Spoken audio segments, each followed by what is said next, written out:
Hey guys, welcome to Techies Guru. Today we'll be learning how to turn off the ghost mode on Snapchat, and now let's dive right in. Now to turn off the ghost mode on Snapchat, first open up your Snapchat app and make sure to be logged into the account on which you want to turn off the ghost mode. And on this interface guys, at the bottom left corner of the screen, you can see there is a map icon just beside the message or the text icon. Tap on that map icon. And over here guys, this is the interface where you will be able to turn off the ghost mode by tapping on the gear icon at the top right corner of the screen. Tap on that settings icon or the gear icon at the top right.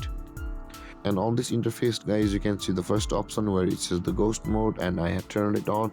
You can see the toggle icon turned green for that. Tap on that and the toggle icon will be turned off or gray, and this way the ghost mode will be turned off on Snapchat.